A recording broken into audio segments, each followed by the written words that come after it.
Olá, queridos irmãos e amigos, bem-vindos uma vez mais. Estamos no início de um novo trimestre, no primeiro trimestre do ano de 2023, e queremos que possa continuar a usufruir desta nossa reflexão, que queremos que seja conduzida pelo Senhor para nos aprofundarmos um bocadinho mais em verdades bíblicas fundamentais. Este novo trimestre deste novo ano, portanto, traz um novo tema. E o título do nosso trimensário é Gerir em favor do Mestre até que ele venha. Pois bem, é um tema que nos leva, portanto, a falar da mordomia, de que somos mordomos de Deus e que, portanto, nós devemos ter a correta noção do que é ser um mordomo de Deus e, obviamente, de como gerirmos os seus bens.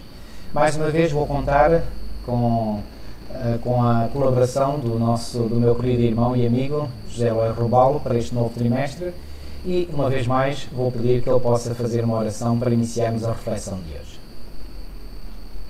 Estamos nas tuas mãos, Senhor, para fazer a tua vontade. Se for essa a tua vontade, nós acreditamos que sim. Te pedimos o teu Espírito, a tua graça, que nós possamos compreender a tua palavra e que possamos torná-la clara para outros, Senhor. Amém, Senhor. Dá-nos o teu Espírito, por favor, e abençoa o apóstolo Paulo Cordeiro e a mim na exposição da tua palavra. Te pedimos e agradecemos, mas sempre pelos méritos daquele que é o nosso Criador, o Senhor das nossas vidas, o Senhor Jesus. Amém. Senhor. Amém. Amém, Senhor. Ok, irmão. Estamos então diante de um novo desafio, diante de um novo tema. Pois bem, como já tivemos a oportunidade de falar, este tema para nós, quer para si, quer para mim, é um tema que nos parece muito óbvio, mas certamente que para alguns pode não ser assim tão óbvio quanto a nós nos parece, não é? Mas, de qualquer modo, nós queremos ser usados pelo Senhor para que verdades simples, mas não menos profundas e importantes, possam ser compreendidas e, sobretudo, possam ser vividas com a presença do Espírito Santo em nós, na vida de todos nós. Muito bem. Nós iremos, portanto, iniciar este trimestre com este tema, parte da família de Deus, e vimos, então, nesta lição que nós somos parte da família de Deus. E esta família de Deus não é só a família terrena, também inclui, digamos, os seres criados de outros mundos. É verdade, sim ou não, irmão Eloy? Somente os salvos pela fé, pela graça, os santificados são parte da família de Deus no céu. Exatamente. Bom, é muito importante nós lembrarmos disto. Em relação àqueles que vivem noutros mundos, pois bem, esses sempre fizeram e continuam a fazer parte da família de Deus, nunca deixaram de fazer, não é? Mas nós, dos habitantes deste planeta, dos habitantes deste mundo, exatamente, dos habitantes deste mundo, só são filhos e filhas de Deus aqueles que aceitam, portanto, Jesus como seu Salvador pessoal. Okay? Que nascem do alto, que nascem do Espírito. Nascem do Espírito, exatamente, e que se deixam conduzir pelo seu Espírito, como diz Paulo em Romanos 8,14. Eles são parte da família de Deus. Sim, senhora, sim, senhora. E está corretíssimo. Ora bem, na lição desta semana, portanto, nós vamos explorar os privilégios e as responsabilidades que advêm de fazermos parte da família de Deus. Porque, mesmo na nossa família carnal, nós temos privilégios, é verdade, mas também temos responsabilidades. Pois bem, o mesmo se passa na família espiritual, não é? Na família de Deus. Nós temos privilégios, e são muitos, não é? Esses privilégios, mas também temos responsabilidades.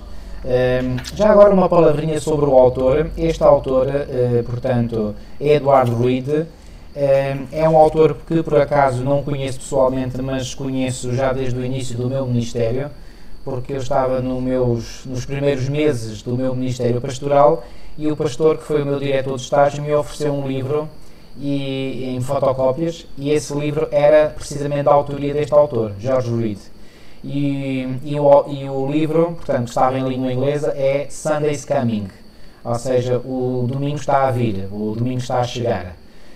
Portanto, não li todo o livro, mas li grandes partes do livro, e, portanto, este irmão escreveu, portanto, já há uns anos atrás, este livro Sunday's Coming, o domingo está a chegar.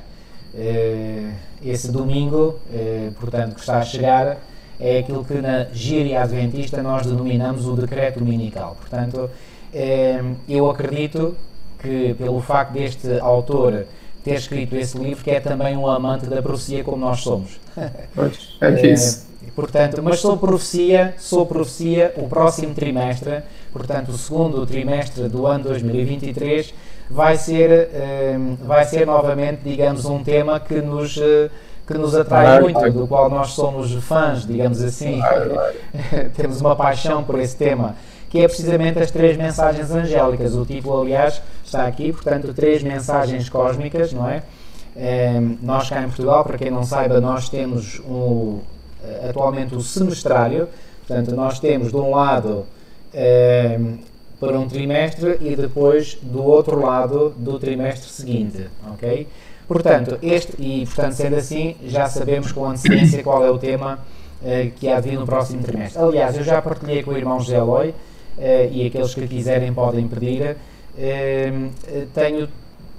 Conhecemos todos os temas que vêm a seguir até 2027, se não estou em erro. Portanto, já estão definidos pela Conferência Geral quais os temas que irão ser estudados no Manual de Estudo da Escola Sabatina. Muito bem, irmão, vamos então ao nosso assunto desta semana, e logo aqui na lição de domingo diz que somos parte da família de Deus. Pois bem, o irmão já deu uma dica muitíssimo importante, e essa dica é que, portanto, só somos filhos de Deus. Eu gosto sempre de referir 3 textos e vou exatamente pegar nesses 3 textos, o primeiro dos quais, aliás, vem até aqui, portanto, referido na nossa lição. Não é logo aqui, portanto, na lição de domingo, mas mais à frente vem referido. E esse texto é o texto de João 12, que para mim é muitíssimo significativo. E esse texto de João 12 diz o seguinte, se me permite eu vou ler. Portanto, João 12 diz o seguinte: mas a todos quantos o receberam, a ele, Cristo, deu-lhes o poder de serem feitos filhos de Deus, aos que creem no seu nome. Então está claro que aqueles que não creem no nome de Jesus, não é? Não são filhos de Deus, ou não recebem o poder de serem feitos filhos de Deus. Depois, o texto de Romanos 8,14, que há pouco referi, mas que agora irei ler, Romanos capítulo 8 e versículo 14, é também um texto que nos esclarece quem são os verdadeiros filhos de Deus. Diz assim: porque todos os que são guiados pelo Espírito de Deus, esses são filhos de Deus. Esses quais? Esses que são guiados pelo Espírito de Deus. Quer dizer que aqueles que não são guiados pelo Espírito de Deus, obviamente não são filhos de Deus. E finalmente o texto de 1 de João, no capítulo 3 e no versículo 1, que diz o seguinte: vede quão grande amor nos tem concedido o Pai, que fôssemos chamados filhos de Deus. Por isso o mundo não nos conhece, porque o não conhece a Ele. Portanto, vede quão grande amor nos tem concedido o Pai. E depois no versículo 2 diz: agora, amados, agora somos filhos de Deus. Agora, não antes. Somos filhos de Deus, o que pressupõe que antes não éramos. E no penúltimo versículo que o irmão leu, não este último, mas o anterior, sim, ele faz um contraste entre o mundo e os filhos de Deus. Exatamente. O irmão podia ler novamente o penúltimo versículo, portanto, já agora. Romanos 8,14. Porque todos os que são guiados pelo Espírito de Deus, esses são filhos de Deus. O outro, a seguir, o outro versículo. Porque não recebeste o espírito de escravidão, para outra vez estardes em temor, mas recebeste o espírito de adoção de filhos, pelo qual clamamos Abba Pai, o espírito de adoção de filhos. Portanto, a Bíblia é bem clara de que realmente aqueles que são filhos de Deus são aqueles que realmente passaram por essa transformação operada pelo Espírito de Deus no ser humano. Exatamente. O resto ainda não é filho de Deus. São criaturas feitas por Deus, isso, são obra das suas mãos, mas filhos são aqueles que têm o Espírito do Pai. Exatamente. São aqueles que pensam como o Pai, têm o Espírito do Pai, têm as mesmas inclinações que o Pai, os mesmos desejos que o Pai. Então, esses são realmente os filhos de Deus. E já agora eu aproveito para chamar a atenção para uma nota do Espírito de Profecia. Todos têm aí na lição de sexta-feira. E na lição de sexta-feira, no segundo texto do Espírito de Profecia, diz assim: começa por um se. Isso. Se renunciarem ao próprio eu, entregando-vos a Cristo, são membros da família de Deus. Isso. Ou seja, se nós não renunciarmos ao próprio eu e não nos entregarmos a Cristo, não somos ainda membros da família de Deus. Exato. Somos membros da família e tudo quanto há na casa do vosso Pai vos pertence. Todos os tesouros de Deus vos serão franqueados, não é? Então há um se para sermos membros da família de Deus. Não é? Esse introduz uma condição, não é? E essa condição é renunciarmos ao próprio eu, entregando-nos a Cristo. Sem dúvida. Só aqueles nascidos do alto é que são capazes de fazer isto, não é? Exatamente. Agora, aqui na lição de domingo há aqui, portanto, uma breve citação de Ellen White, que vem do Desejar Todas as Nações, que diz: a família do céu e a família da terra são uma só. Isto é bonito, isto é maravilhoso. É lindo, é absolutamente deslumbrante, não é? Porque, portanto, nós não somos, digamos, pelo facto de termos passado pelo pecado, não é? Nós não somos considerados de qualidade inferior ou sendo, digamos, membros de segunda classe da família celestial. Não. Nós somos, juntamente com a família do céu, uma só família. Uma só família, isto é maravilhoso. Ou seja, Jesus Cristo, através do seu sacrifício, nos deu a possibilidade, na realidade, como diz João em João 12, o poder de sermos filhos de Deus, porque se não fosse esse poder que o Senhor nos franqueia, nos coloca à nossa disposição, pois bem, não teríamos essa capacidade. Mas nós temos essa capacidade porque ela está à nossa disposição, porque Deus nos a concede. Okay? Realmente o texto de Efésios 3, versículo 14 e 15, que é o texto que está logo no início da lição do domingo, diz-nos que há uma família nos céus e na terra. Isso. E essa família nos céus e na terra toma o mesmo nome. Isso. Não é? Que é do Pai do nosso Senhor Jesus Cristo. Então há uma família que une os céus e a terra, que une os seres celestiais e os da terra. Eu achei muito interessante. São pormenores que vêm, não é? Quando nós estamos a ler a Bíblia, nós estamos sempre a descobrir coisas novas. Em Apocalipse, capítulo 12, versículo 10, o texto diz-nos que o acusador dos nossos irmãos foi derrubado, ou foi derribado. Quem é que diz esta frase? São os seres celestiais que habitam no céu. Ou seja, eles consideram-os nossos irmãos. Exatamente. A igreja, não é? A igreja, aqueles que realmente são os filhos de Deus, não é? Aqueles que nasceram do Espírito e que são guiados pelo Espírito. E repare, irmão, ainda hoje escrevi algo que publiquei no meu perfil pessoal de Facebook. O diabo, muitas das acusações que faz, não são todas, porque também não podemos esquecer que ele é mentiroso e pai da mentira, mas muitas das acusações que ele faz são verdadeiras. São verdadeiras. E porquê? Porque a Bíblia diz claramente que não há homem justo que não peque, que faça o bem e que não peque. E a Bíblia também diz que está escrito que todos pecaram e destituídos estão da glória de Deus. Não há um justo nenhum sequer. Portanto, isso por si sós, sozinhos, por si sós, sem nenhum auxílio exterior do alto do céu. Exato. Mas, em algum momento da nossa vida, nós erramos, não é? Foi por essa razão que quando nós caímos lá bem no fundo, não é? Nós reconhecemos a necessidade de um Salvador. Então, o diabo tem sempre acusações legítimas não, verdadeiras a nos fazer. Agora, legítimas não são.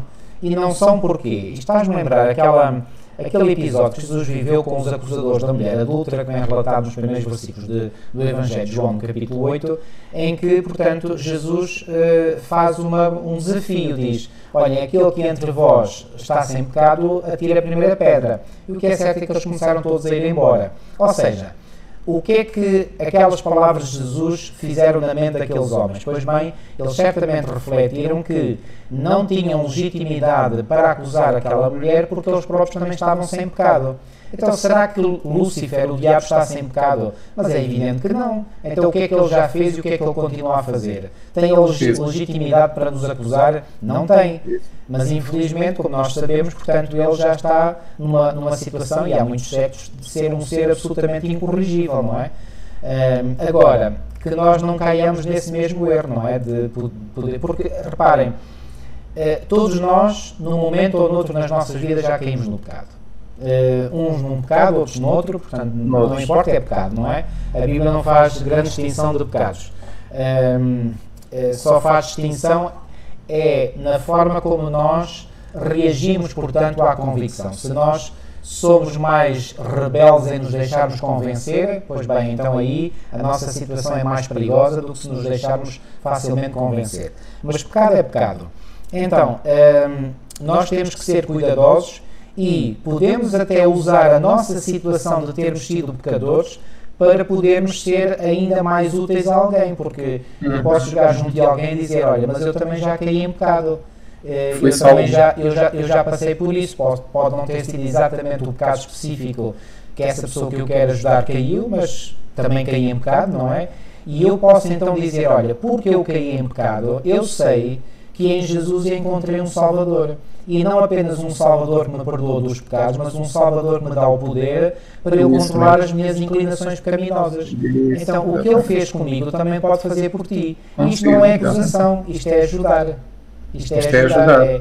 E, portanto, devemos ter sempre este espírito, como Paulo diz em Gálatas 6, 1 a 3, não é? De podermos, num espírito de brandura, de mansidão, ajudar aqueles que estão a cair. Agora, se esses que estão no mal não se querem deixar advertir, pois bem, eu creio que aí se aplica o conselho que Paulo deu a Tito, e que está, portanto, em Tito, no capítulo 3, e nos versículos 9 e 10, que é o seguinte: Tito, capítulo 3, versículos 9 e 10, que diz o seguinte...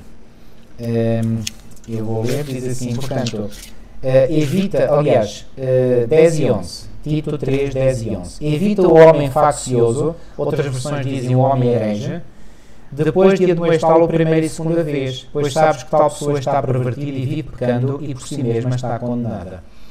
Ou seja, devemos ser, devemos ajudar as pessoas, mas procurando por todos os meios evitar sermos, portanto, termos um espírito de acusação. E isto porquê? Porque nós queremos ajudar as pessoas? Porque nós temos o desejo, se já somos da família de Deus, pela adoção que o Senhor nos deu, nós temos todo o interesse e todo o desejo que outros também façam parte desta família, da qual nós já sentimos que fazemos parte. Sim ou não? E conheçam o poder de Deus que salva, e conheçam o poder de Deus que salva e que liberta. Exatamente, assim como nós já conhecemos, ou estamos ainda a conhecer, então, já experimentamos. Exatamente. Portanto, já agora, há um texto aqui também, portanto a lição fala-nos realmente no texto de Efésios 3, capítulo 3, versículos 14 e 15, não é? Que há uma família nos céus e na terra e que têm como pai Deus, não é? Temos então o texto de Apocalipse, capítulo 12, versículo 10, que já lemos, que os seres que habitam o céu e os próprios anjos consideram-nos nossos irmãos, porque somos nascidos do mesmo Pai, temos o mesmo Pai, temos o mesmo Espírito. E temos ainda o texto de Hebreus, capítulo 2, versículo 11, que eu também achei muito interessante. É um texto que já citámos em lições anteriores, que diz que tanto aquele que santifica como os que são santificados são todos de um, e por isso Jesus os chama de irmãos. Portanto, os irmãos aqui, os que fazem parte da família de Deus, são todos irmãos, não é? Correto. Então, e este texto de Hebreus capítulo 2, versículo 11, mostra-nos que realmente estes irmãos são aqueles que são santificados. Exatamente. E são irmãos daquele que santifica. Então, quem santifica é Jesus, não é? Os santificados são os crentes, então esses são irmãos. Os irmãos que pertencem à família de Deus são aqueles que estão sendo santificados. Exato. Hebreus capítulo 2, versículo 11. Isto também mostra que realmente a família é restrita. Embora Deus queira alargar esta família, tomara Deus que os milhões de habitantes deste planeta se convertessem e se aceitassem o poder de Deus nas suas vidas, então seriam todos uma grande família. Mas a família de Deus é de facto restrita, não é? É restrita àqueles que estão sendo santificados, àqueles que têm o Espírito de Cristo. Mas o objetivo de Deus é esse, é que muitos venham, que aceitem a salvação que Cristo oferece. Não é? Eu gosto muito neste versículo 11, quando diz que Jesus não se envergonha de lhes chamar irmãos. Não se envergonha, isto é bonito. Porque é assim, quem é Jesus? Ele é o Criador do Universo, exatamente. É o Criador da vida sobre a Terra, Ele criou, Ele inventou. Não se envergonha de nos chamar a nós, que somos suas criaturas, irmãos. Porquê? Porque temos o mesmo Pai. Então, no texto em que Jesus referiu, por exemplo, a Maria, após a sua ressurreição, no texto de João 20:17, diz assim: disse-lhe Jesus, não me detenhas, porque ainda não subi para meu Pai, mas vai para os meus irmãos e diz-lhes que eu subo para meu Pai e vosso Pai, meu Deus e vosso Deus.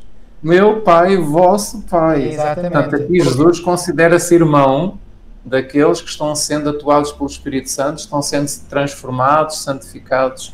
E porquê? Porque se Jesus e nós temos o mesmo Pai, logo somos irmãos uns dos outros, não é? A lógica é essa. Exatamente. Então a família é esta. Então, nós temos privilégios. A lição do domingo diz-nos que nós somos parte da família de Deus e que isso é um grande privilégio. Portanto, os privilégios que nós temos. Pronto, o texto que o irmão leu agora, João capítulo 20, versículo 17, não é? Meu Pai e vosso Pai, meus irmãos, Jesus considera-nos nossos irmãos, nosso irmão, e Jesus considera que o pai dele é também o nosso pai. Isto realmente é muito bom para nós, não é?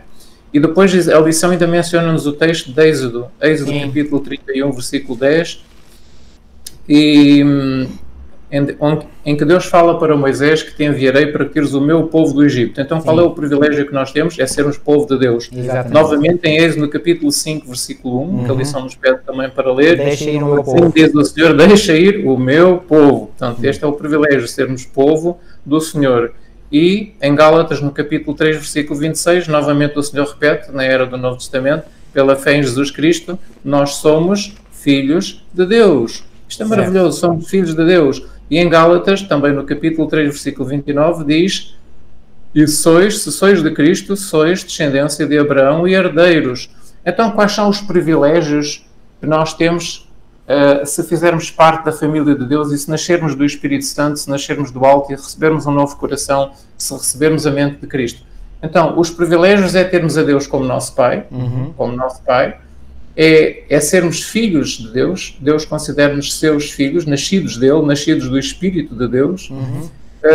O nosso privilégio é sermos irmãos de Jesus, Deus como Pai, sermos filhos de Deus, sermos irmãos de Jesus e sermos também povo de Deus. Exatamente. Povo de Deus. E não só, e herdeiros, porque o versículo de Gálatas, o capítulo 3, versículo 29, herdeiros. Ou seja, Cristo é herdeiro do Pai e herda todas as coisas, mas nós somos herdeiros juntamente com ele e juntamente com Abraão, claro, da promessa da nova terra que Deus fez a Abraão. E é por isso que os salvos, esses, os filhos de Deus, os que pertencem à família de Deus, vão entrar na nova terra e vão herdar a nova terra, que é simbolizada pela Canaã terrestre que foi dada a Abraão. Aliás, então, a herança é algo que só é dado aos filhos legítimos, não aos bastardos, digamos assim. Por menor, muito importante. Muito importante, nós somos filhos legítimos. E reparem, se o nosso Pai é o Rei do Universo, nós, como seus filhos, somos príncipes. Aliás, a palavra Israel quer dizer príncipe de Deus, ou príncipe com Deus. Então, quando nós passamos pelo mesmo processo de conversão que Jacó passou, nós somos declarados Israel, ou seja, somos declarados israelitas, ou seja, príncipes de Deus, porque somos herdeiros do Rei. Isto são noções muito simples, mas muito profundas. Muito profundas. Porque o Espírito, nunca esqueçam isto, é porque o Espírito de Deus nos gerou. Nós fomos gerados pelo Espírito de Deus. Nós nascemos não há novo nascimento sem passar pelo Espírito Santo. Não há novo nascimento sem passarmos pelo Espírito. É por isso que somos filhos legítimos. Porquê? Porque nós nascemos de Deus, do Espírito de Deus. Deus gerou em nós um novo coração, uma nova mente, não é? E escreveu a lei no nosso coração. É por isso que somos filhos legítimos e filhos de Deus e herdeiros. E como filhos legítimos, herdeiros daquilo que Deus tem para nós, não é? Apesar de sermos herdeiros, não é? Por sermos filhos do Pai, isso não invalida o facto de que Deus é o proprietário de tudo, conforme diz a lição de segunda-feira, sim ou não? Exatamente, somos proprietários de tudo. Deus é proprietário de tudo. Agora, Deus é o proprietário de tudo, exatamente. Agora, isso tudo que pertence a Deus, nós somos, digamos, podemos ser, e Deus nos dá o privilégio de sermos gestores dessa propriedade, de que Ele é o legítimo proprietário por ser o Criador, não é? Porque, exatamente. A lição... irmão. A lição de segunda-feira quer nos mostrar o facto de que este privilégio que nós temos de sermos filhos de Deus e irmãos de Jesus Cristo, não é? E povo de Deus e herdeiros e família dos habitantes do céu, isto significa que nós podemos usar aquilo que Deus tem, porque Deus é dono de tudo. Exatamente. Isto é o que a lição de segunda-feira nos quer mostrar. Deus é o proprietário de tudo. Então, se Deus é o proprietário e nós somos filhos dele, então podemos usar aquilo que ele tem. Exatamente. E é isto que Deus quer, é partilhar connosco aquilo que ele tem. Exatamente. E que nós usufruamos daquilo que Deus tem. Exatamente. Então, é por isso que... E nós temos que realmente ter consciência disto. Deus é o meu Pai, Deus é o dono de tudo, Deus quer partilhar comigo aquilo que ele tem. Então, eu acho que isto é um pensamento e um sentimento maravilhoso. E se a nossa fé realmente se apegar a isto, nós podemos obter muita coisa daquilo que Deus tem para nos dar dentro do plano da salvação, dentro daquilo que é bom para nós, nesta época presente em que nós estamos a viver. E a lição fala-nos aqui de vários versículos Bom, isto nós nem precisávamos de ler estes textos, porque toda a gente sabe, todos sabem, mesmo aqueles que não estudam a Bíblia, sabem que meu é o mundo. No Salmo capítulo 50, versículo 12, Deus diz, meu é o mundo. Isso. Não é? Então, o mundo onde nós vivemos é de Deus. E no Salmo 24, no versículo 1, o Senhor diz, do Senhor é a terra, o mundo e aqueles que nele habitam. Então, a terra é do Senhor, o mundo é de Deus. E em 1 de Crónicas, no capítulo 29 e no versículo 14, é-nos dito também que Davi fez a tal oração que diz, tudo vem de ti e das tuas mãos tu damos. Esta é uma oração em que Davi reconhece que tudo vem de Deus. Ele disse isto, e aqueles que estudarem a lição vão ver, não é? Ele decidiu fazer o templo, construir a casa de Deus, e então ele pediu ao Senhor que o ajudasse a construir essa casa. O Senhor disse-lhe que quem iria construir seria Salomão, mas, no entanto, os materiais começaram a vir espontaneamente da parte do povo para depois Salomão fazer essa construção do santuário do templo. É interessante aqui, deixe-me só aqui introduzir um bocadinho de parênteses para dizer o seguinte, não deixa de ser interessante que aqui o profeta Natan, digamos, enganou-se. Pois. O que mostra as fragilidades dos profetas como seres humanos, não é? Porque o profeta, digamos, na sua boa intenção, não vou pensar o contrário, não é? Disse, portanto, olha, tudo quanto tens no teu coração faz porque Deus é contigo. E depois Deus, naquela mesma noite, veio, portanto, veio a Natan, revelou-se a Natan e disse, olha, não é bem assim, Natan. Vais ter que ir dizer ao rei Davi, portanto, que não vai ser ele que vai construir, mas vai ser um filho dele, não é? E assim foi, veio ser o Salomão, não é?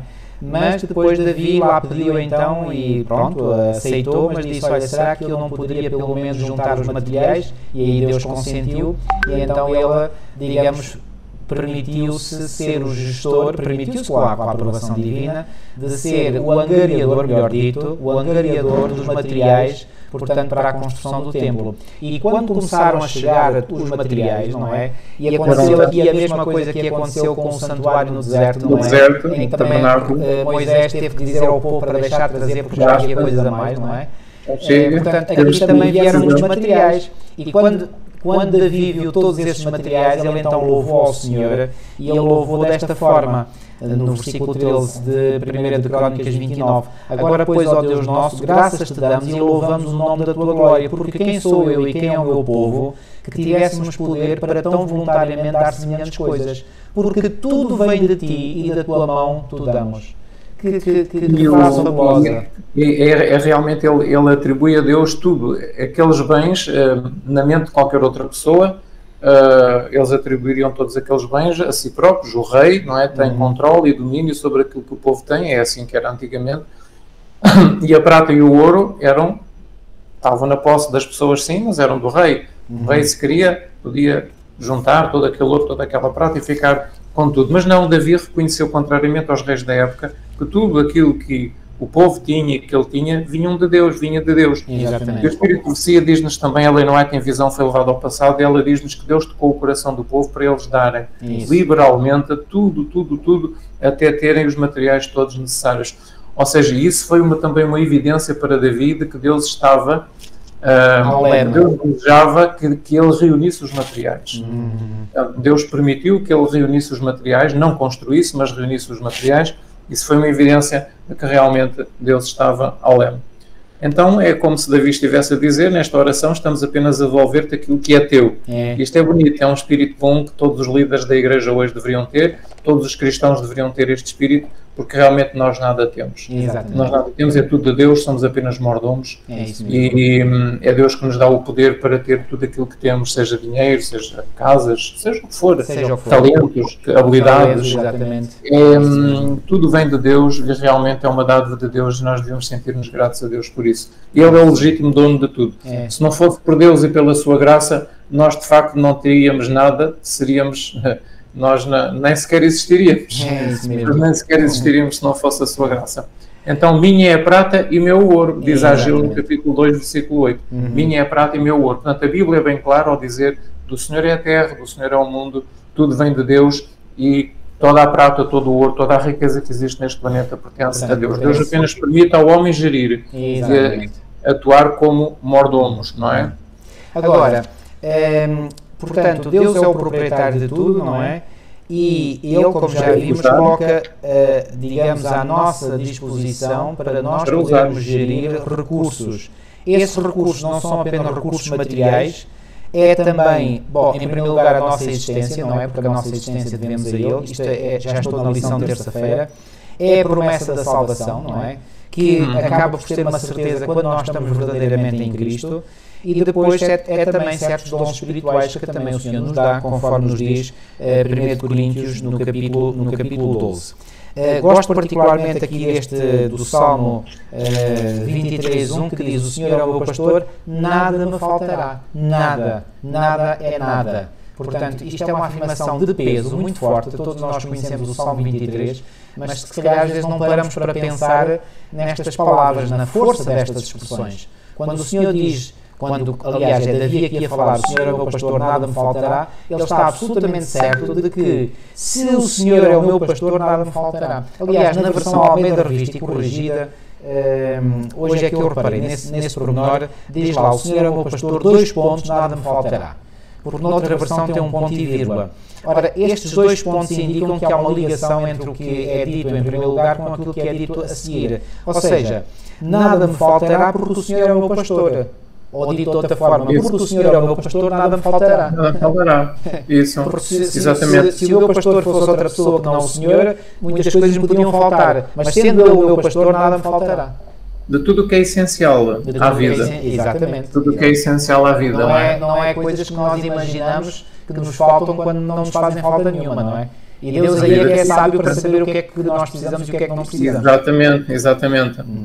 E também, nós já estamos na lição de terça, não é? Sim, já estamos na lição de terça. E então, também no Salmo 37:25, o irmão pode ler esse texto também. Então, nós temos muitos recursos disponíveis como família de Deus e como filhos de Deus, sendo Deus o proprietário de tudo e dono de tudo, nós podemos usar os recursos disponíveis que Deus tem à nossa disposição. E que recursos são esses? Vai desde os bens materiais até aos bens espirituais, desde as coisas materiais às coisas espirituais. E o texto, por exemplo, de João, capítulo 3, versículo 16, logo no início da lição de terça-feira, diz-nos que aquele que nele crê não perece, mas tem a vida eterna. Então, os recursos disponíveis, começamos já por aqui. O recurso que Deus nos dá, Ele dá-nos a vida eterna. E com esta vida eterna que começa em nós já nesta vida, nós podemos ter um espírito capaz de ajudar outras pessoas a entrarem também nesta vida eterna. Porque a vida eterna é ter o Espírito de Cristo. E ao termos o Espírito de Cristo, nós cativamos outras pessoas. Nós conseguimos atrair outros para Cristo. E deu-lhes o poder de serem feitos filhos de Deus. Este versículo nós já o lemos, João 1, versículo 12. Queria apenas salientar aqui um ponto. Deu-lhes o poder de serem feitos. Não é só o privilégio de sermos chamados filhos, é o privilégio de sermos feitos filhos. E como é que somos feitos filhos? Já está. Lá está, como nós dissemos, através do Espírito Santo, fazendo a tal transformação em nós, no crente. É sermos feitos filhos. Não é só sermos chamados. Eu agora quero te chamar filho. Tu não és, mas eu quero te chamar. Eu vou-te dar esse privilégio. Não é isso. As pessoas... Também é, mas não só. Também é, mas não só. Aqueles que Deus converte e aqueles que são convertidos são feitos filhos de Deus. São tornados justos, são tornados filhos. Por isso é que o versículo diz, deu-lhes o poder. Isso. Não é a graça ou o privilégio só de serem chamados, não, deu-lhes o poder. Isso. Ou seja, há um poder que vem sobre o ser humano e que torna essa pessoa um filho de Deus, torna essa pessoa uma pessoa justa. Quando nós somos justificados pela fé, esse ser humano é tornado justo no seu coração. Há um espírito que vem, que é o Espírito de Cristo, habita no coração e torna esse coração justo. Então a pessoa é feita um filho de Deus e é feita uma pessoa justa, é um poder. O versículo, em João capítulo 1, versículo 12, diz que é um poder que Deus utiliza para isso. Bom, mas Mateus capítulo 6, versículo 33, diz que devemos buscar primeiro o reino de Deus e a sua justiça. E depois todas as outras coisas nos serão acrescentadas. Então, quais são os recursos disponíveis? nós temos realmente todas as coisas que nos são acrescentadas, as coisas materiais que dizem respeito à vida do dia-a-dia que nós necessitamos, isso é acrescentado. O alimento e o vestuário, não é? O alimento e o vestuário, exatamente, mas primeiro, para que isso realmente não falte na vida dos filhos de Deus, nós temos primeiro que buscar o reino de Deus e a sua justiça. O que é a sua justiça? É a justiça de Deus. O que é a justiça de Deus? É a santidade de Deus, é o caráter de Deus. Exatamente. Se nós procurarmos o caráter de Deus, o caráter de Jesus Cristo, se nós procurarmos a santidade de Jesus Cristo para ser nossa, para habitar em nós, então o resto não nos vai faltar. Deus cuida disso, mas primeiro temos que buscar o reino de Deus e a justiça de Jesus Cristo, a justiça de Deus, a justiça desse reino também. Exatamente. Porque é um reino onde habita a justiça. Muito bem. Então, nós temos que procurar primeiro o reino de Deus. Temos que nos interessar pela Bíblia. Temos que nos interessar por conhecer Jesus Cristo, a sua vida aqui na Terra, os seus ensinos. Temos que procurar conhecê-lo mais de perto e fazer com que ele seja realmente o nosso irmão. Temos que passar por essa experiência para ele ser nosso irmão. E depois, tudo o resto, nós podemos confiar, nada me faltará. O Senhor é meu pastor, nada me faltará. Então podemos confiar que realmente o Senhor nos vai prover tudo. Exceptuando aquela fase final da história do mundo, em que nós iremos ser, infelizmente, privados dos nossos direitos como cidadãos, iremos ser privados, e nós iremos ter necessidade, não vamos poder comprar nem vender, não vamos poder ter aquilo que hoje temos, a nossa casa. Mas também o Senhor providenciou na sua palavra as diretrizes que nós devemos pôr em prática para sofrermos o menos possível quando esse tempo chegar. Isso. Mas aí vamos ter falta de muita coisa. Mas é necessário o povo do Senhor passar por essa crise e é necessário que o mundo e os governos nos façam passar por isso. Então aí é a exceção, porque é realmente necessário que assim aconteça. Assim como foi necessário também que acontecesse todo o mal que fizeram a Jesus Cristo para se manifestar a maldade e o controle. Mas vemos aqui que... E também temos o Salmo 37, versículo 25. Eu gosto muito desse texto, irmão. Pode ler, sim.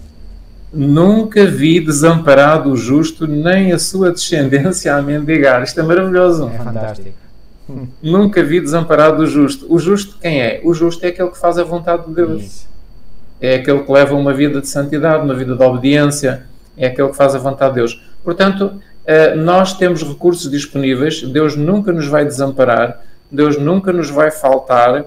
E depois o texto de Filipenses, capítulo 4, versículo 19, diz-nos que Deus suprirá todas as nossas necessidades. Cá está. Na nossa vida presente, Deus supre todas as nossas necessidades. Filipenses, capítulo 4, versículo 19. E temos que acreditar nisto, que estas promessas de Deus não falham. Agora, temos é que fazer a nossa parte. A nossa parte é nós realmente buscarmos a sua justiça, não é? E buscarmos a sua justiça diariamente, não é? Não é só... O seu caráter, o seu temperamento, o seu espírito, a sua santidade, é isto que Deus quer para nós. Nós busquemos isso, que amemos isto, que apreciemos isto.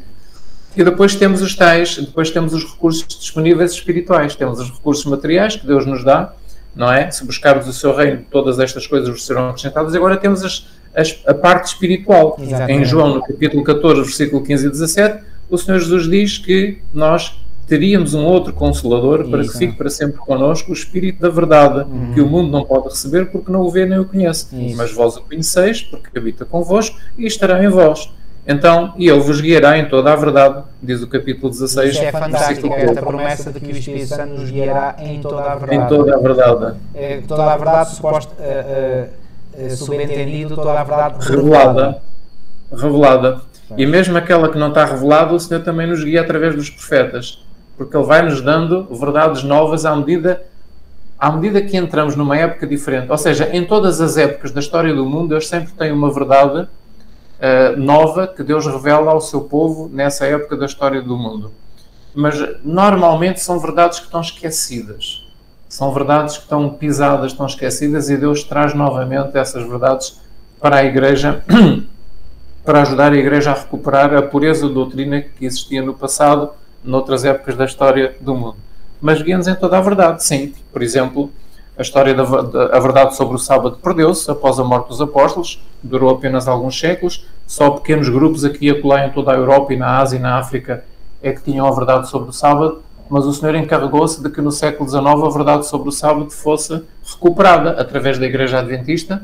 Então a verdade sobre o sábado tentada a ser pregada no mundo inteiro. A verdade de que existe um santuário no céu também foi perdida após os primeiros séculos da era cristã. Deus recuperou a verdade de que existe um santuário celestial e que Jesus Cristo está lá recebendo as orações do seu povo e está trabalhando para a nossa salvação. A verdade sobre a condição do homem na morte, que estudámos o trimestre anterior. A verdade sobre a condição do homem na morte, que ficou perdida também há alguns séculos, 1 ou 2 séculos, um século após a morte dos apóstolos, não é? E que Jesus recuperou no século XIX também, através da Igreja Adventista. Então, há verdades a verdade da justificação pela fé, que foi recuperada por Lutero, por exemplo, não é? Então, ao longo das várias épocas, Deus tem ou dado uma verdade nova, que estava esquecida, ou Deus vem recuperar realmente aquilo que estava debaixo do monturo do erro, digamos assim, e que Deus vem recuperar.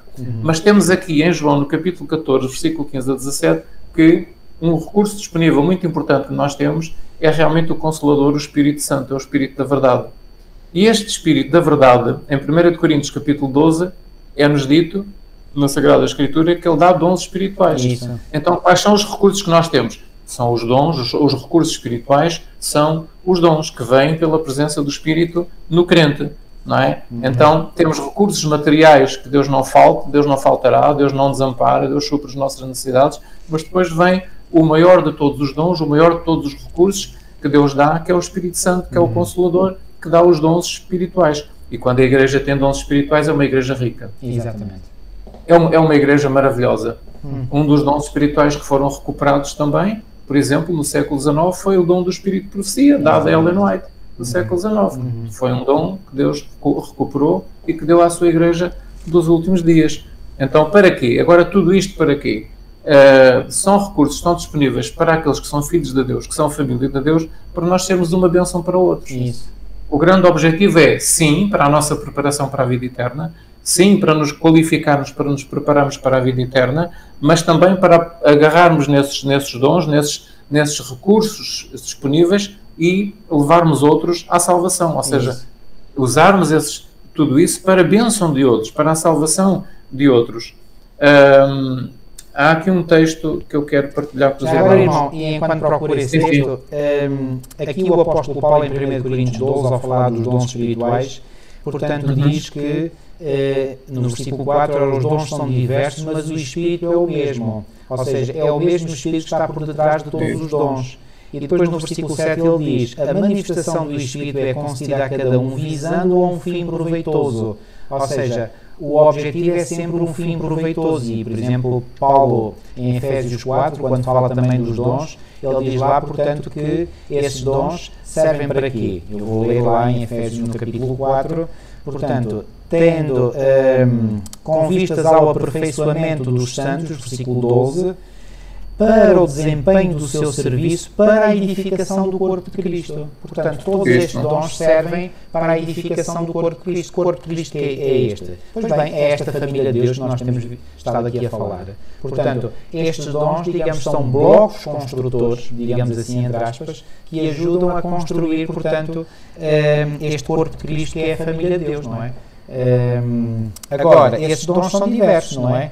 E Paulo lá, por exemplo, dá exemplos que nos mostram que nós não devemos sentir inveja por um irmão ou uma irmã ter um dom que nós não temos. Se esse irmão ou essa irmã tem esse dom, pois bem, olhemos para nós e peçamos a Deus que nos oriente, porque nós saberemos certamente descobrir qual é o nosso dom ou os nossos dons, não é? Pelo menos um dom cada um de nós tem, não é? E é bom que todos tenham um dom, porque assim a igreja é edificada. Exatamente, porque a parábola dos talentos diz que Deus deu a um 5 talentos, a outros deu 2 e eu deu 1. Pelo menos nós temos um dom. Pelo menos um.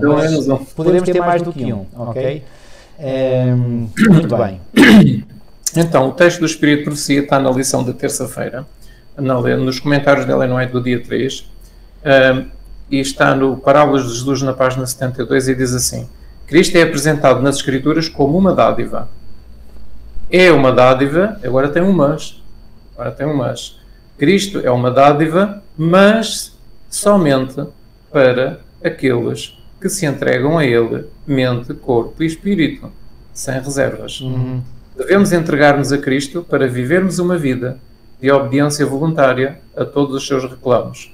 Obediência voluntária, não é forçada. Obediência voluntária. Mas temos que, é somente para aqueles que se entregam a Ele, mente, corpo e espírito, sem reservas. Devemos entregar-nos para vivermos uma vida de obediência voluntária a todos os seus reclamos. Tudo o que somos, todos os talentos, todas as capacidades que possuímos são do Senhor, para serem consagrados ao seu serviço. Quando assim nos rendemos inteiramente a Ele, Cristo entrega-se a nós com todos os tesouros do céu e adquirimos a pérola de grande preço. Adquirimos a pérola de grande preço. Quando assim nos rendemos inteiramente a Ele, Cristo entrega-se a nós com todos os tesouros do céu e adquirimos a pérola de grande preço. Portanto, Cristo é a pérola de grande preço, uma dádiva, mas somente para aqueles que entregam a Ele a mente, corpo e espírito sem reservas.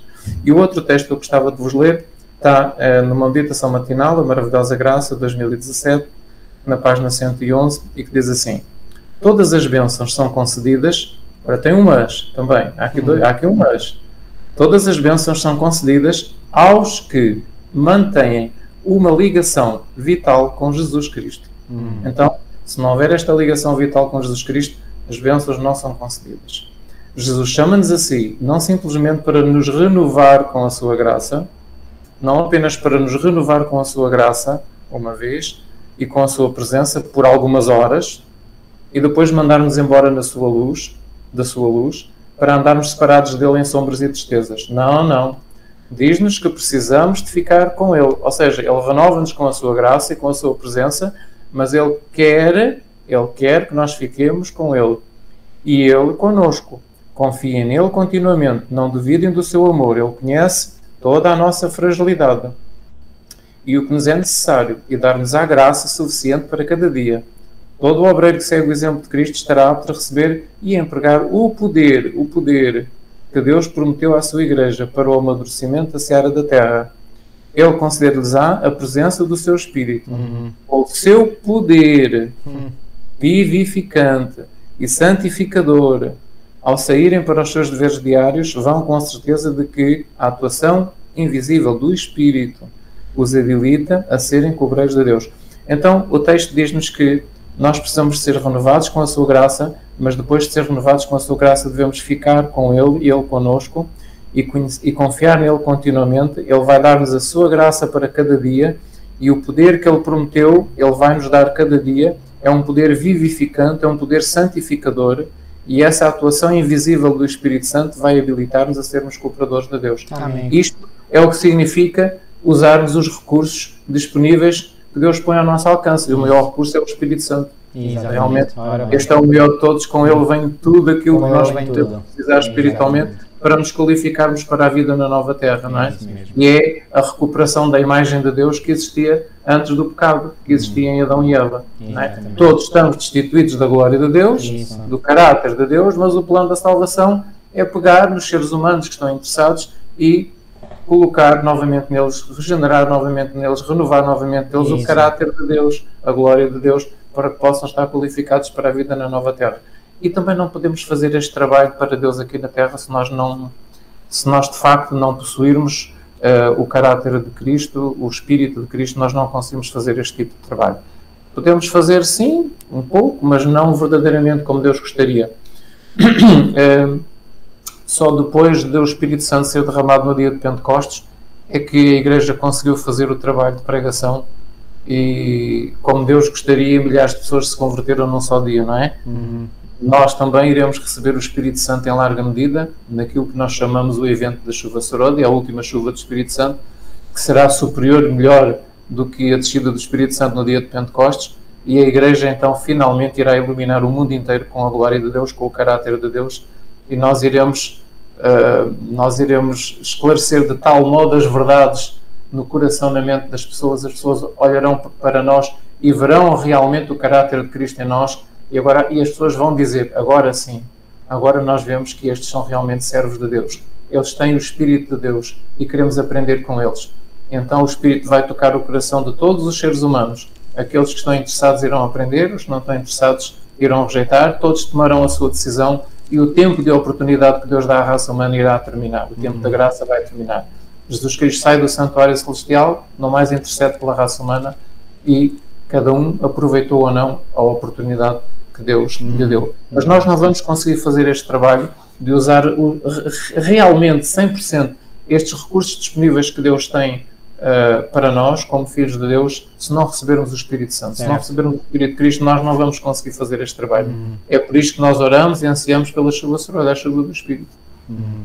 Para darmos então o alto clamor, aquilo que nós intitulamos o alto clamor, ou seja, pregar a verdade com grande poder, com grande voz ao mundo inteiro, e o mundo inteiro irá ver, de facto, muitos deles, a maioria das pessoas, irá ver a verdade pela primeira vez. Exatamente.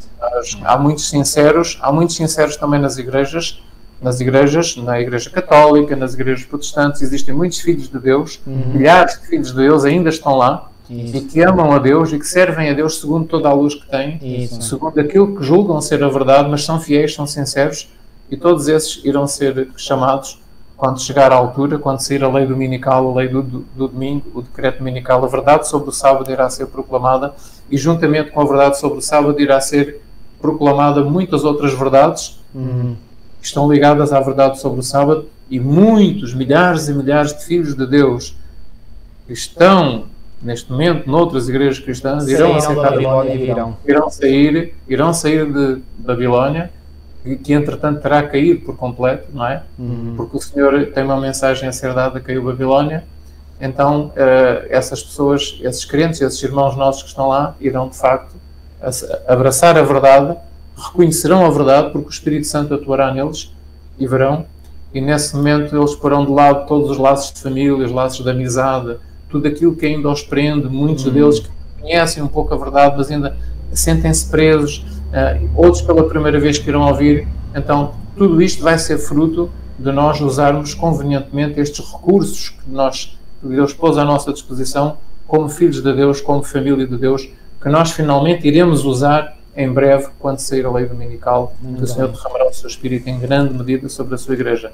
Até lá fazemos um trabalho parcial, um trabalho sim, mas não aquele trabalho que realmente Deus gostaria e vai ver. Eu sei muito esta época, de facto. Muito obrigado, irmão, por digamos, essa visão alargada, não é? De como os nossos recursos disponíveis podem e devem e irão ser utilizados, portanto, para finalizar a obra de Deus. Muito bem, vamos passar à lição de quarta-feira e falar aqui das responsabilidades dos membros da família de Deus. Ou seja, vimos os privilégios, agora vamos ver as responsabilidades. Exatamente. E, portanto, vem aqui dois textos logo, que é Deuteronômio 6:5 e Mateus 22:37, que nos apelam precisamente para que nós possamos amar a Deus sobre todas as coisas, não é? De toda a nossa força, de todo o nosso entendimento, não é? Deuteronômio, portanto, no capítulo 6 e versículo 5, que é aliás o texto de que Jesus se serviu para dizer o que disse, que vem lá registado em Mateus 22, capítulo 22, versículo 37. Exato. Portanto, aqui Deuteronômio 6:5 diz: amarás, pois, o Senhor teu Deus de todo o teu coração e de toda a tua alma e de todo o teu poder. Ou seja, quando é empregado aqui, portanto, esta palavra de todo, isto quer dizer que é integralmente. Quer dizer, não é para deixar nada de parte. Quer dizer, tem que ser com o nosso melhor. Nós não podemos fazer só, digamos, uma dedicação parcial a 80%, a 90%, a 95%, nem mesmo a 99%, tem que ser 100%, tem que ser total, tem que ser uma entrega total. E Mateus 22:37, portanto, as palavras são basicamente as mesmas, não é? Só que fala lá também do entendimento, sendo que talvez este poder, não é mencionado aqui, portanto, em Deuteronômio 6:5, corresponda ao entendimento, porque o entendimento tem poder, não é? Quando nós realmente entendemos as coisas corretamente, isso dá-nos poder. Portanto, Mateus 22, 37, amarás o Senhor teu Deus de todo o teu coração e de toda a tua alma e de todo o teu pensamento, diz aqui esta versão. Outra versão diz entendimento. Portanto, nós temos realmente e temos vindo a ver este refrão, digamos assim, que é Deus dá-nos privilégios, Deus dá-nos bênçãos enormes, mas há uma cota parte de responsabilidade humana da qual não nos podemos eximir. E se nos eximimos dessa parte, então Deus não poderá legitimamente fazer a sua parte em nós. Isto é claríssimo como água cristalina, não podemos, portanto, ofuscar isso. Também aqui, portanto, depois em Deuteronômio 10, 12 e 13, em 1 João 5, 3, fala aqui que, portanto, a nossa responsabilidade é guardar os seus mandamentos. E gosto particularmente do texto de 1 João 5, 3, quando diz, porque este é o amor de Deus, 2 pontos, que guardemos os seus mandamentos.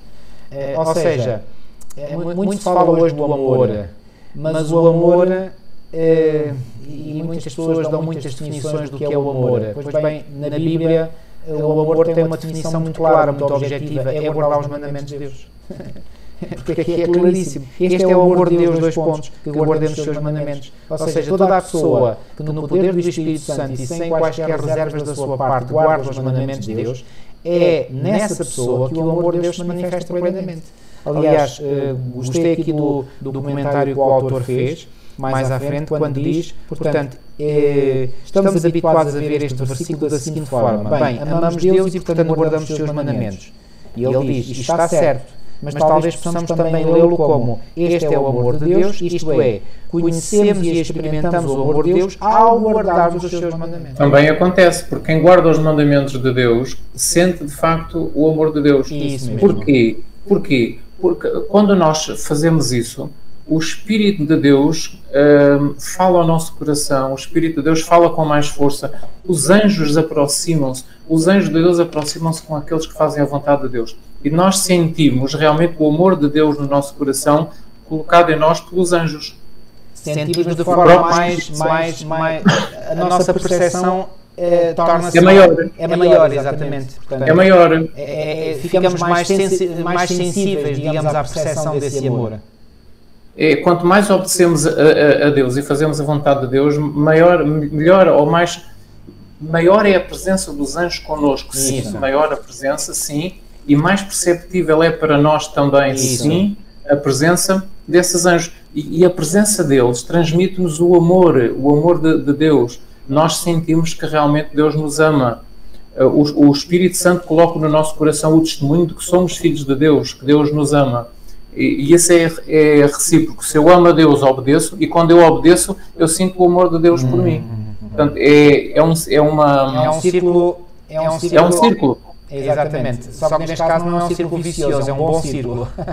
Não, é um bom círculo. Se este versículo parece um pouco... Uma coisa alimenta a outra. Se este versículo não parece muito claro para alguns, porque este é o amor de Deus, que guardemos os seus mandamentos, não diz porque este é o amor para com Deus, não diz é o amor de Deus. Há um versículo que torna isto bastante claro, é João capítulo 14, versículo 15. João 14, 15 diz, não é? Se me amais, guardareis os meus mandamentos. Sim. Se me amardes, guardareis os meus mandamentos. Então, significa que se nós amamos a Deus, guardaremos os seus mandamentos. Isso. Não é? Agora, é muito importante, aliás, eu gostei também dos versículos em Deuteronômio, no capítulo 10, versículo 12 e 13, fala não só na guarda dos mandamentos, mas fala também em temer ao Senhor. Isso. E andar em todos os seus caminhos. Então, quando nós amamos a Deus, nós tememos de facto o Senhor e andamos em todos os seus caminhos e amamos o Senhor e servimos o Senhor com todo o nosso coração e alma para guardarmos os seus mandamentos e os seus estatutos. Então, ao temer, isto é a nossa responsabilidade. Qual é? Amar a Deus, temer a Deus, andar em todos os seus caminhos, servi-lo, guardar os seus mandamentos. Esta é a nossa responsabilidade como membros da família de Deus. Temer, amar, servi-lo, andar nos seus caminhos, guardar os seus mandamentos. E depois, Jesus resume isto muito bem, aqui na nossa lição. A nossa lição fala-nos em Mateus capítulo 7, versículo 21 e 27, que nós devemos praticar as palavras de Deus. E se nós fizermos isso, seremos como construtores sábios, que construímos sobre a rocha sólida. Jesus deu, portanto, aquela ilustração que aqueles que constroem sobre a rocha sobrevivem a tudo aquilo que o nosso inimigo espiritual, queira fazer connosco. E aqueles que constroem sobre a areia não sobrevivem àquilo que o inimigo faz connosco. E acabam por perder a sua fé, perdem a vida eterna, perdem tudo, não constroem o seu caráter. Construir sobre a rocha significa pegar nas palavras de Cristo e construir um caráter segundo... Obedecer a essas palavras. Aliás, quando o Senhor fala destes dois homens... Construir um caráter em obediência a essas palavras, ou seja, usarmos as palavras, os ensinos de Cristo para construirmos um caráter à sua imagem. Isso mesmo. Isto é o que significa construir sobre a rocha. A rocha é Cristo e o caráter que nós devemos construir. Quando Jesus faz aqui a comparação destes dois homens que construíram as suas casas, ele diz no versículo 24 de Mateus 7: todo aquele, pois, que ouve estas minhas palavras e as pratica. E depois, falando do outro homem, no versículo 26, diz: e todo aquele que ouve estas minhas palavras e não as pratica. A diferença entre os dois homens não está que um ouviu e o outro não ouviu. Os dois ouviram. Os dois ouviram. Os dois ouviram, só que um ouviu e pôs em prática e o outro ouviu e não pôs em prática. Isto é que faz a diferença entre os dois. Exatamente. E o versículo 26 diz o cumprir. Jesus usa a palavra cumprir. O versículo 24 é o praticar. O versículo 26 é o cumprir, que é sinónimo, que é a mesma coisa. Não é? Então, temos que cumprir, temos que praticar as palavras de Jesus. Então, e depois, aqui muito interessante, eu queria chamar a atenção para o versículo 21 deste capítulo 7. O versículo 21 diz: nem todo o que me diz Senhor, Senhor entrará no reino dos céus, mas aquele que faz a vontade do meu Pai que está nos céus. Exatamente. Então, o praticar é o fazer a vontade do Pai que está nos céus. Mas este verso 21 é muito importante, porque diz que só entrará no reino aquele que faz a vontade do Pai. Quem não faz a vontade do Pai não entrará na nova terra, não entrará na vida eterna, não entra no reino. Então, a vontade do Pai é a vontade do Cristo. Muito grande que possa ser a sua profissão de fé. Isso, não entra no reino, tem que fazer a vontade do Pai e a vontade de Cristo. Porque estes que Jesus aqui descreve, portanto, nos versículos 21 a 23 de Mateus 7, faziam profissão de aceitar Cristo, não é? Faziam profissão. Eles eram cristãos professos, só que não eram cristãos praticantes, que é diferente. Não faziam a vontade do Pai e não praticavam as palavras de Cristo. Porque é assim, nós podemos ser religiosos, nós podemos ter a nossa fé, mas não ser uma fé que Cristo ensinou. Uma fé operante. Não é baseada nas palavras de Cristo, não é baseada nas palavras do Pai, não é baseada na Bíblia, é a minha fé. Eu tenho a minha fé. Pois. E nós não podemos ter a nossa fé, nós temos que ter aquela fé. Não é a fé de Jesus, como diz Apocalipse 14:12. É a fé que nos é ensinada na Bíblia, tem que ser baseada no texto bíblico. A fé de Jesus baseada no texto bíblico. Se a nossa fé não é baseada no texto bíblico, nós não estamos a fazer a vontade de Deus. E nós temos que fazer a vontade de Deus. Eu tenho pessoas amigas e conhecidas e no meu local de trabalho, quando eu estava na empresa, não é? Eu tenho a minha fé em Nossa Senhora, na Nossa Senhora de Fátima, eu tenho a minha fé. Eu procurava sempre explicar que não pode ser, a nossa fé não se pode basear apenas no nosso sentimento pessoal. A nossa fé tem que ser baseada... baseia-se em mim mesmo e eu próprio não é base nenhuma, não é? A nossa fé tem que ser baseada na palavra de Deus, na palavra do Pai e na palavra de Jesus. É a Bíblia. Nós temos que basear a nossa fé na Bíblia. É a tal rocha. Então essa fé, sim, essa fé produz resultados, irá levar-nos ao caminho certo e ao destino certo, não é? Há aqui um texto que eu gostava também de partilhar com os irmãos. Então, fazer a vontade e praticar é a mesma coisa. E é isso que nós temos que fazer, são as nossas responsabilidades perante Deus.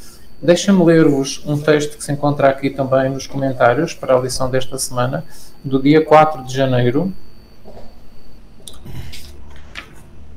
E diz assim... O primeiro está no Grande Conflito, na página 388 e 389, e diz assim: João diz: o amor de Deus consiste em cumprirmos os seus mandamentos, e os seus mandamentos não são um peso.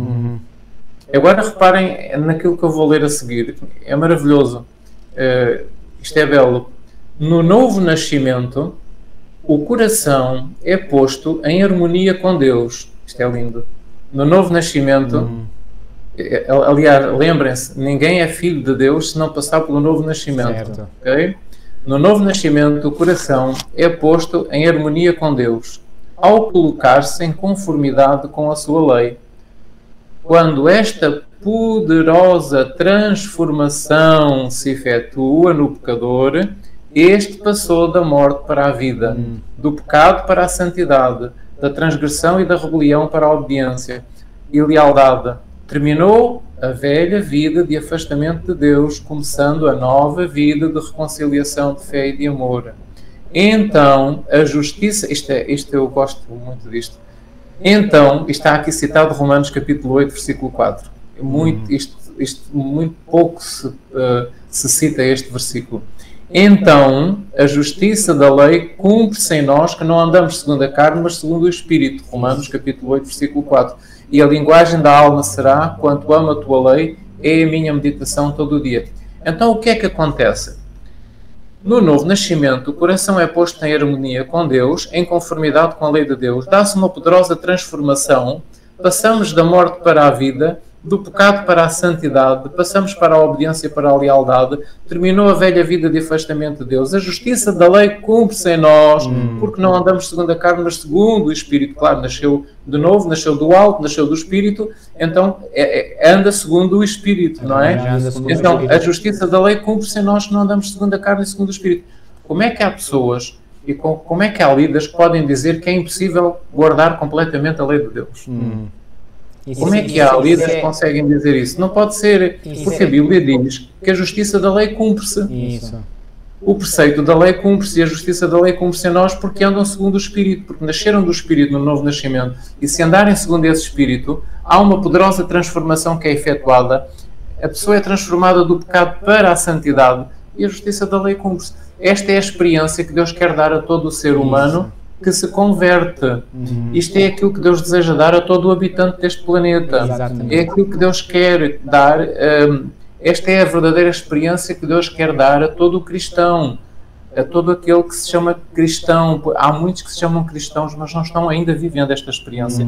E esta é a experiência que Deus quer dar a todo o cristão e a todos aqueles que ainda não o são e que têm que entrar para a igreja. Isto é maravilhoso. Quem nega esse poder, irmão, está a poucar, ou seja, a diminuir o poder do Espírito Santo. Isso é uma blasfémia. No fundo, não impedem que Deus faça esta maravilhosa transformação no ser humano. Porque Jesus não disse ele próprio que para Deus não há impossíveis. Isso. Paulo não disse: posso todas as coisas naquele que me fortalece. Portanto, agora temos é que sempre dar a ênfase de que em Cristo é possível. E se nós não estamos a conseguir, a culpa não é Deus, a culpa é nossa. Isso, exatamente. Então temos que orar muito e pedir ao Senhor que nos mostre porque é que nós estamos a conseguir. Amém. Olha, o segundo texto está no Caminho para a Esperança, ou Caminho para Cristo, ou aos pés de Cristo, como era antigamente, na página 61 e página 62. E está também nos comentários de Lena White, de quarta-feira, portanto, do dia 4 de janeiro. E o texto diz assim, e se eu parasse o texto, depois de ler a frase que eu vou ler, e isso acontece com muitas pessoas que leem este texto, ficam com uma ideia errada, mas eu vou ler a primeira parte que diz assim: aquele que está a tentar tornar-se santo pelas suas próprias obras em guardar a lei, está a tentar uma impossibilidade, ou está a tentar o impossível. Tudo o que o homem puder fazer sem Cristo está poluído com egoísmo e pecado. Mas se eu lesse apenas aquele que está a tentar tornar-se santo pelas suas próprias obras em guardar a lei, está a tentar uma impossibilidade. Se eu parar por aqui, as pessoas dizem: veem como é impossível nós sermos santos? Veem como é impossível nós, pelas nossas próprias obras, guardarmos a lei de Deus? Não é? Nós não conseguimos guardar a lei de Deus pelas nossas obras. Nós não podemos tornar-nos santos. É impossível, diz o texto. Mas o que o texto está a dizer é que é impossível pelas nossas próprias obras, pela nossa própria força. Isso é impossível. E tanto que a linha seguinte começa já a esclarecer o nosso pensamento e diz assim: tudo o que o homem pode fazer sem Cristo está poluído com egoísmo e pecado. Agora, eu vou começar a ler e agora vem a parte que realmente tem o segredo. E diz assim: é somente a graça de Cristo pela fé que nos pode fazer santos. Então podemos ser santos ou não? Podemos. Deus pode fazer-nos santos? Sim ou não? Sim. Claro, como? Sim. Somente pela graça de Cristo, exercendo nós fé para obter essa graça de Cristo. Então, pela graça, pela fé, Deus pode fazer-nos santos. Isto é maravilhoso. A obediência não é uma mera submissão exterior, mas um serviço de amor. A lei de Deus é uma expressão da sua própria natureza, é uma incorporação do grande princípio do amor e, por conseguinte, é o fundamento do seu governo no céu e na terra. Agora, atenção, se os nossos corações estiverem renovados na semelhança de Deus, o coração renovado na semelhança de Deus, se o amor divino estiver implantado na alma, não será a lei de Deus cumprida na vida. A justiça da lei cumpre-se em nós que não andamos segundo a carne, mas segundo o Espírito. Não será a lei de Deus cumprida na vida quando o princípio do amor está implantado no coração, quando o homem está renovado segundo a imagem daquele que o criou, a promessa do novo concerto é cumprida. Quando o homem está renovado segundo a imagem daquele que o criou, então é possível renovar um homem segundo a imagem de Deus? É. A promessa do novo concerto é cumprida. Qual é a promessa do novo concerto? Porei as minhas leis nos seus corações e as escreverei nas suas mentes. E se a lei estiver escrita no coração, não modelará ela a vida? A obediência, o serviço e a lealdade de amor é o verdadeiro sinal do discipulado. Então, quem é que são verdadeiramente os discípulos? Aqueles que obedecem, que têm o serviço de amor e a lealdade de amor, e que têm a sua vida moldada pela lei de Deus escrita no coração, em cuja vida se cumpre o novo concerto, aqueles que foram renovados à imagem de Deus, aqueles que têm implantado na alma a lei de Deus, aqueles cujo coração foi renovado à semelhança de Deus, aqueles que foram feitos santos pela fé, pela graça de Cristo. Estes é que são os verdadeiros discípulos. Ele diz, é o verdadeiro sinal do discipulado. Isso. Então, ser realmente, como diz a nossa lição, a nossa responsabilidade é, depois de passarmos por esta experiência maravilhosa que Deus tem para cada ser humano, não é? É, depois de passarmos por esta experiência, então, fazermos este percurso todo de servir ao Senhor, construir sobre a rocha, praticar as palavras em favor, em benefício dos de fora. Exato. E aí podemos ter a certeza absoluta de que fazemos parte da família de Deus. É, não há dúvida que temos esta dificuldade e nós temos que nos esforçar, orar ao Senhor e pedir, Senhor, eu quero viver este tipo de vida. E pedir ao Senhor que nos ajude a viver, de facto, este tipo de vida. E quando toda a Igreja viver este tipo de vida, a Igreja iluminará o mundo com a glória de Deus, com o caráter de Deus. Então vem o fim rapidamente, a mensagem é espalhada ao mundo inteiro rapidamente, as pessoas tomam a sua decisão também e não vamos estar aqui mais 50 ou 100 anos aqui neste mundo. Pronto, a obra é terminada, todos têm a oportunidade de tomar a sua decisão e o Senhor leva o seu povo para a cidade, para a casa do Pai, depois vem e faz a nova terra passados 1000 anos. Portanto, é isto que Deus ambiciona para a sua Igreja, para o seu povo. Quanto mais depressa nós passamos por esta experiência, mais depressa tudo isto virá. Só que deixe-me agora temperar com outro texto de Ellen White, que agora não me lembro onde está, mas creio que é Mensagens Escolhidas, volume 2, onde ela diz: tendo esperança de ver toda a Igreja reavivada, tal esse tempo nunca vai chegar. Diz ela, esse tempo nunca vai chegar. Toda a Igreja. Temos que ter os pés bem assentes na realidade, não é? E reconhecer que se estivermos à espera que a Igreja se reavive toda para nós nos reavivarmos, então que iremos ser reavivados, porque a Igreja não irá ser toda reavivada. Não. Portanto, é um trabalho individual. O remanescente tem que permitir que Deus faça esse trabalho nele. Individual. Quando o remanescente permitir que Deus faça esse trabalho, então o fim virá também rápido. É isso. Mas toda a Igreja não. Realmente isto não vai acontecer com toda a Igreja. E porquê? Porque há joio e trigo dentro da Igreja, infelizmente, não é? Exatamente, é isso mesmo. Ora bem, na lição de quinta-feira, irmão, eu só tenho aqui, digamos, uma frase muito curta para resumir esta lição. Tesouro no céu. Como é que eu posso investir tesouro no céu? Bom, nós sabemos que a única coisa que levaremos desta terra para o céu é o nosso caráter. Então, qual é a melhor forma de investir este tesouro no céu? Pois bem, é investir no meu caráter. Ao investir no meu caráter, eu estou a colocar esse tesouro no céu, ou seja, já estou a colocar-me no céu, já estou a colocar, digamos, a trabalhar para a minha vivência no céu. O tesouro no céu, portanto, Jesus aqui disse claramente, portanto, onde estiver o vosso tesouro, aí estará também o vosso coração. Se todo o nosso pensamento estiver no céu e nas coisas celestiais, então é aí que nós investiremos. E a única coisa, repito, que nós podemos levar daqui para o céu é o nosso caráter. Então investamos no nosso caráter. Acho que não há, digamos, muito mais a dizer, digamos. E isto porquê? Bom, fala aqui também do dinheiro. Bom, nós sabemos daquele texto de Paulo que diz que o amor ao dinheiro é a raiz de todos os males.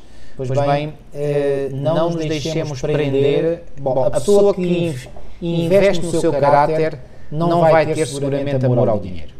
Portanto, vai sentir que o dinheiro é necessário, é uma bênção, pode ser uma bênção, mas não vive em função do dinheiro como, infelizmente, muitas pessoas vivem. Não, vive em função do tesouro que quer colocar no céu, que é a formação do seu caráter. Não sei se o irmão quer acrescentar mais alguma coisa sobre isto.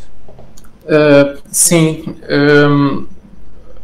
Portanto, e o que é juntar tesouro no céu? O que é colocar o tesouro no céu? É colocarmos a Deus e a sua causa em primeiro lugar. Sim. É usarmos o que temos para a obra de Deus, para o avanço do seu reino, para trabalharmos em favor de outros e para sermos uma bênção para outros. No fundo, colocar o tesouro no céu o nosso tesouro, o que é? São almas salvas por nosso intermédio. Também é o caráter, sim. O nosso tesouro é o caráter. É aquilo que nós vamos poder levar para o céu.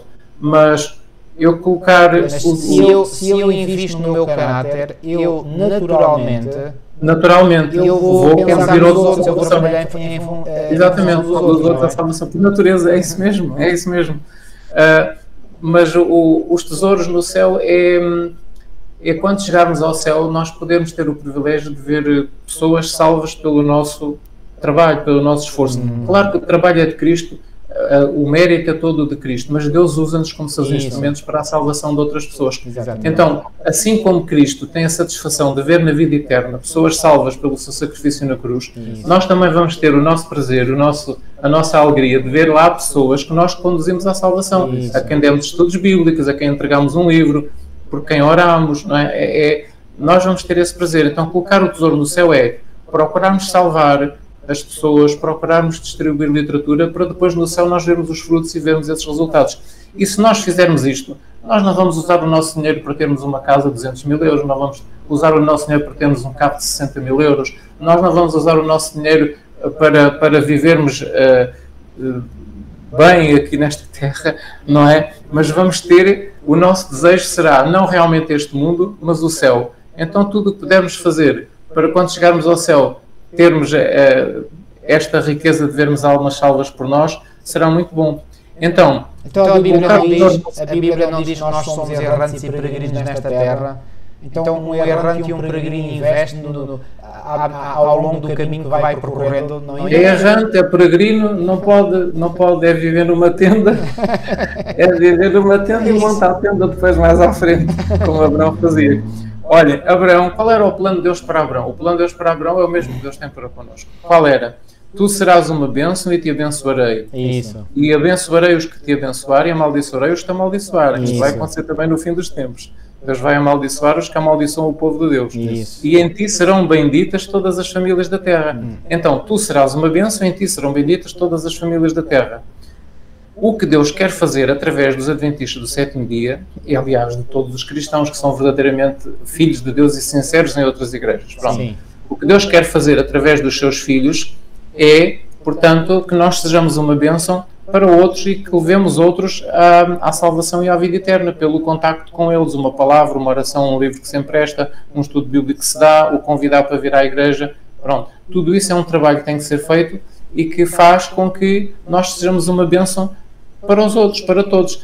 Estas palavras foram ditas a Abraão em Gênesis, diz aqui a nossa lição no capítulo 12, versículo 2 e 3, e Gálatas capítulo 3, versículo 9 diz que os que são da fé são benditos com o crente Abraão. Portanto, quem tem a mesma fé de Abraão, quem tem a fé em Cristo como Abraão tinha, porque Abraão chegou a ver Cristo, chegou a ver os dias de Cristo, chegou a exercer fé na vinda do Filho de Deus à Terra. Se nós tivermos esta mesma fé que Abraão tinha, nós vamos ser benditos juntamente com o crente Abraão. Exatamente. Ellen White tem aqui um texto onde ela diz assim: o dinheiro é de grande valor, porque pode realizar um grande bem. Isto está cá no final, é o último parágrafo de quinta-feira.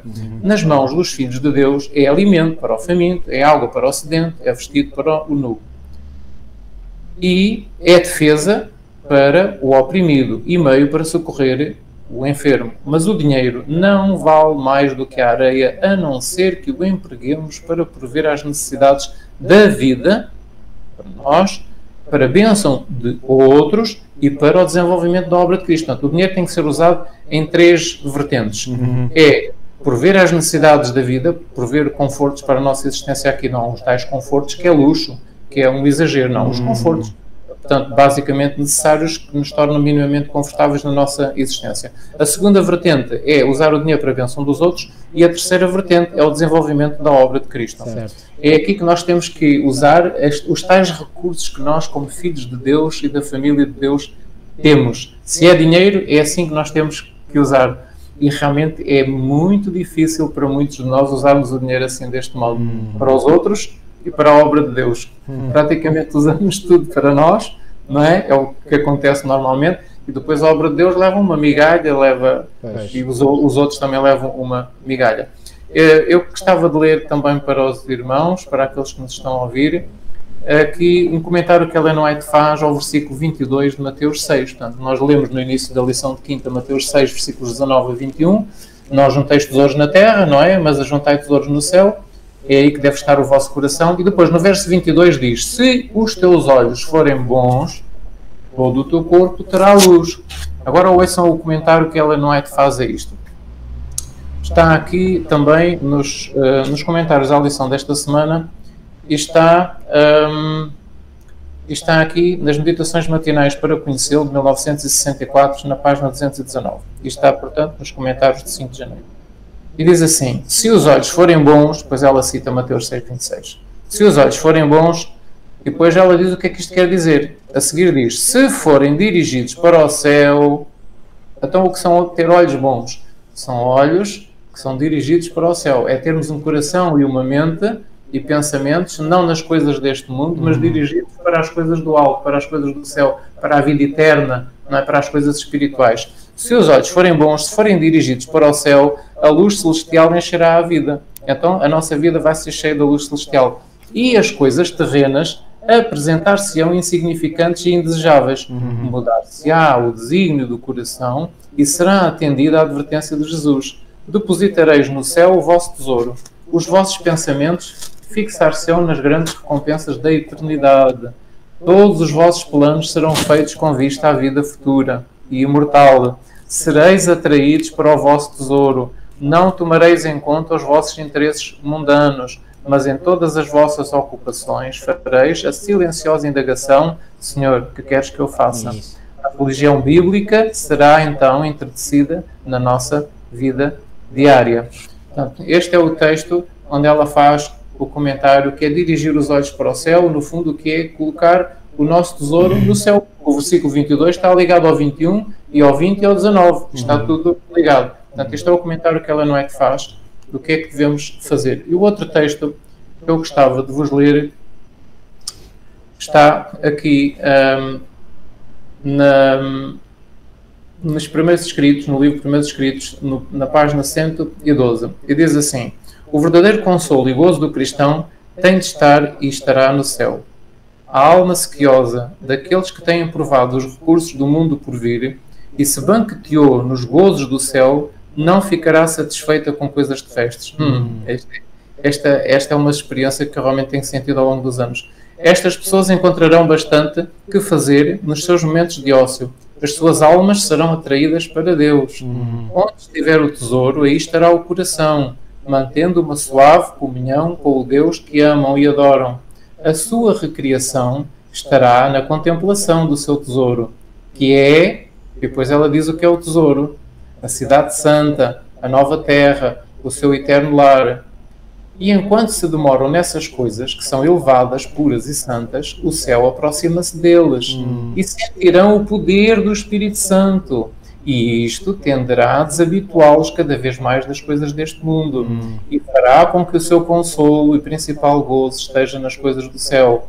O seu doce lar, o poder de atração para Deus e o céu serão tão grandes, então, que nada poderá afastar-lhes a mente do grande objetivo de garantir a salvação das almas dos de fora e honrar e glorificar a Deus. Isto é maravilhoso. Irmãos, então, o pensar, o pôr o tesouro no céu, o nosso coração estar no céu, porque é lá que temos o nosso tesouro, e isto vai fazer uma mudança tão grande no crente, que o crente deixa de ter a sua mente, o seu coração realmente nas coisas deste mundo e passa a ter nas coisas do céu. Isto é maravilhoso, isto vale a pena ler 2 ou 3 vezes. Os irmãos depois leiam isto em casa, se tiverem acesso. Primeiros Escritos, página 112. Eu acho que tem aqui um estilo de vida completo. É um programa de estilo de vida. É um estilo de vida completo. E é um outro texto, este é o último, que diz assim: não acumuleis para vós outros tesouros sobre a terra. Há o perigo de perder tudo na perseguição de ganho mundano, pois na febril ansiedade por tesouros terrestres esquecem-se interesses mais elevados. Esta obra de transferir as vossas posses para o mundo do alto é digna das vossas melhores energias. É da mais alta importância e envolve os vossos interesses eternos. Aquilo que é dado para a causa de Deus não é perdido. Tudo o que é dado para a salvação dos pecadores e para a glória de Deus é investido na mais feliz empresa, nesta vida e na vida por vir. Os vossos talentos de ouro e prata, dados aos banqueiros, aumentarão constantemente de valor, que será lançado a vosso favor no reino dos céus. Haveis de ser recipientes da abastança eterna, que rendeu juros nas mãos dos banqueiros. Dando para a obra de Deus, acumulam para vocês mesmos tesouros do céu. Tudo depositam no alto está seguro contra desastres e perdas e aumenta no sentido de um capital permanente e eterno. Pois bem, irmão, muito obrigado. Creio que foi tudo dito sobre o que poderíamos dizer sobre esta lição. O resto é pôr em prática. Certamente é isso mesmo. Agora disse tudo. Agora falta a prática. Que o Senhor nos ajude no nosso dia-a-dia, na nossa vida cotidiana, a cada vez mais nós podermos, pela sua graça e com a nossa participação, nós vivermos realmente estas verdades no nosso coração. Pois bem, irmão, muito obrigado. Vamos ficar por aqui e vamos terminar com uma oração. Nosso querido e amado Pai que estás nos céus, muito obrigado, Senhor, porque a Tua Palavra não deixa margem para dúvidas sobre qual é o percurso que Tu desejas que cada um de nós possa seguir como Teus filhos e filhas. Obrigado, Senhor, porque Tu deixaste tudo bem claro na Tua Palavra. E ajuda-nos, Senhor, a ter a motivação em primeiro lugar e também o poder que só Tu nos podes dar para nós podermos fazer em primeiro lugar as escolhas corretas e em segundo lugar perseverarmos nessas escolhas diariamente para que assim a nossa vida, Senhor, possa viver estas preciosas verdades. Ajuda-nos, Senhor, tal como acabámos de ver por estas citações que foram aqui lidas, que nós possamos investir cada vez mais, Senhor, no céu e para isso, Senhor, que nos ajudes a esquecer das coisas deste mundo que não interessam para nada, porque são tão efêmeras, tão passageiras, e ajuda-nos a concentrar-nos naquilo que realmente tem valor e valor eterno. Senhor, obrigado porque não nos deixas na ignorância. Obrigado, Senhor, porque a Tua Palavra é a verdade e obrigado porque colocas à nossa disposição o Espírito da verdade que nos conduz a toda a verdade para que assim nós possamos, Senhor, não ter desculpas, mas que possamos, Senhor, com a Tua ajuda, continuar este percurso que um dia nos deste a graça de podermos iniciar, que Tu possas, Senhor, continuar connosco e que nos dês sempre a motivação, implantes em nós o querer e o efetuar segundo a Tua santa e divina vontade. Abençoa-nos, Senhor, a mim e ao irmão Eloy, às nossas respectivas famílias e a todos aqueles que nos ouvirem. Tudo isto nós pedimos, Senhor, e pela fé te agradecemos, em nome de Jesus. Amém. Amém, Senhor, assim seja.